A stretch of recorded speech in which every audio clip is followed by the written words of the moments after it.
During the channel's television interview, Wike expressed disappointment in having picked Fubara as his successor. He went on to express the fact that Fubara was spreading rumor that he asked him for money. And Wike narrated how he went to the Ogoni people and all of these other people that did not want Fubara to be the governor, how he pleaded with them, knowing that, it's supposed to be the time for Ogoni to be the governor in the state. But he had to plead with these people to understand in order to allow Fubara win the election. But now it's so shocking that the Ogoni people are coming out to say that they are withdrawing their support from Fubara and are rallying against Wike. Probably they know the kind of impact Wike made in the life of Fubara, how he pleaded with them, came to them just to make Fubara the governor.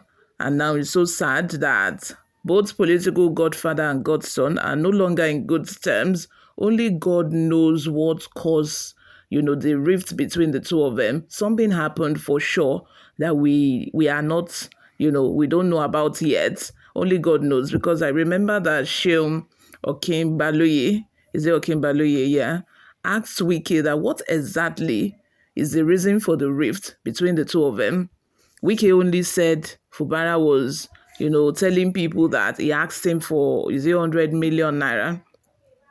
Only God knows, but I know that something might have transpired. You guys remember then in Kwara State where the man Saraki, who left the governorship seat, who was then the Senate chairman, or is this Senate president, as at then, was still receiving salary, was still receiving governor salary.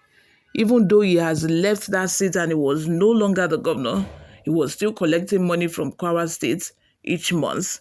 Probably that was what Wike wanted to happen in this situation, but he was unable to have his way.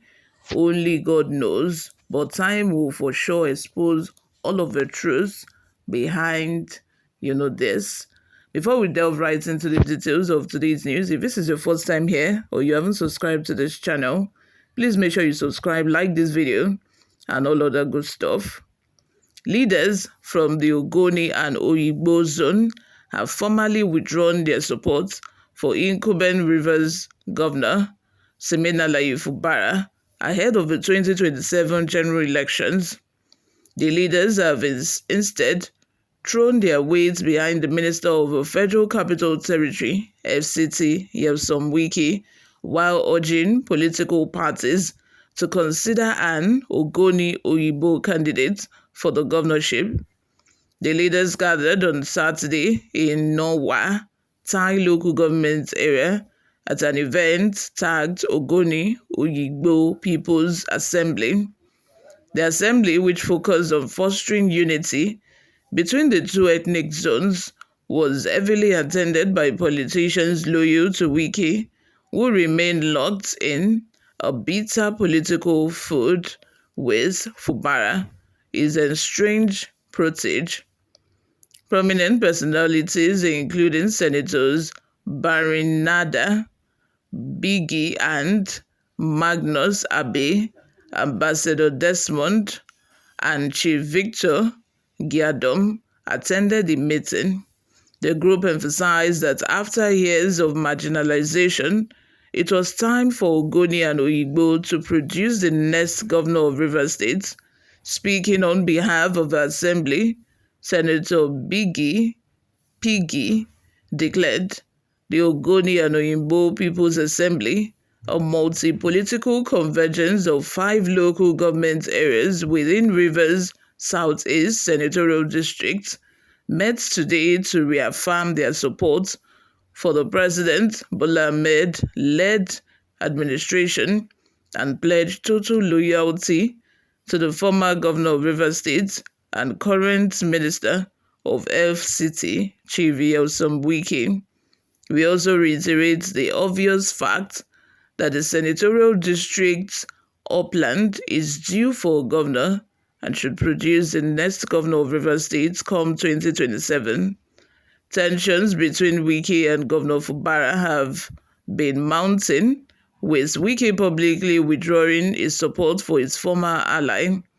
Wike, who was instrumental to Fubara's rise to power, has accused the governor of straying from their shared vision for the state. Wike's loyalists have now aligned themselves with the push for an Ogoni or oyigbo candidate, further isolating Fubara politically.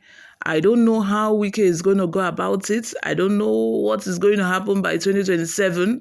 But as it stands, there's a slim chance that Fubara is going to win the 2027 election. I don't think he's going to have a second term in office. It's the chance that Fubara is going to have a second term in office is so slim, very, very, very, very, very extremely slim, if I must say so, because every political strong person in the River State right now have withdrawn their support from him, just basically because him and Wike is having issues, unless, by some miracle, these two come back together and, solve the problem they have.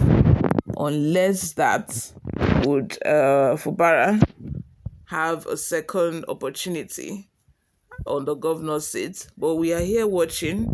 Of course, I'll be bringing you updates on events that are going to ensue. Before we go, guys, let's take a look at some of the reactions we got online. Folarin says they think Wike will support their brother to become governorship candidates 2027. Make una dey play. These people, according to them, they are saying that they have been marginalized. And of course, Wike even confirmed that during his interview with Channels. He said that despite the fact that these people have been marginalized and have been agitating for their own governor, that is for a governor from their own, part of River State, he went to them and begged them that they should allow Fubara to be the governor. And these people agreed. But now that they have seen that Wike is no longer behind Fubara, they have decided, to fall back, to no longer give Fubara their support and to, push their own person to become the governor in River State. You all, let me have your thoughts in the comment section. Do you think that Wike is automatically going to support any candidates coming from Ogoni, seeing that he had their support for Fubara in the last election? Let me know what you all think. Subscribe to this channel if you haven't already done that. I will see you all in my next video.